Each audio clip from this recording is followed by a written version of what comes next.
The Board of Selectmen took time at their meeting to discuss their thoughts on public records with State Representative Denise Garlick, who recently filed an amendment to a bill pertaining to the topic. Here's what they had to say. There's a lot of documents in this world, and it can be very expensive to maintain them, and people's privacy rights are implicated by some of this stuff as well. We want the system to work to the public benefit. As we understand this bill that's been filed, and for some of the reasons that Kate has enumerated, it's really, what's pending before the legislature now is very, very heavily weighted against the needs of the towns and smaller government agencies to try to do their own work and respond to these concerns.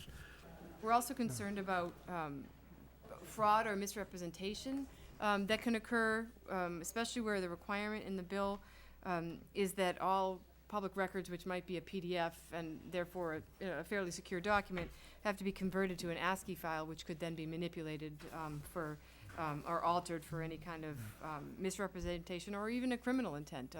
Information that the town has could be used, for instance, to create false identities and identity theft.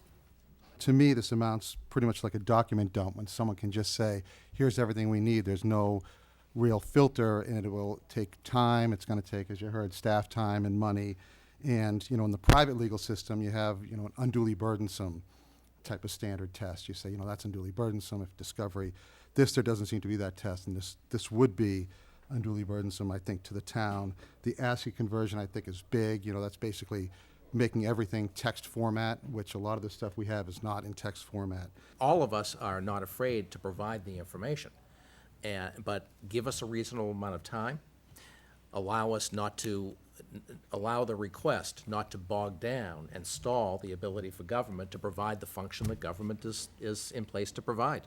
So, because not unreasonable for a citizen to make a request and get information. Somebody outside of the town make a request, reasonable. Somebody outside of the state, don't know.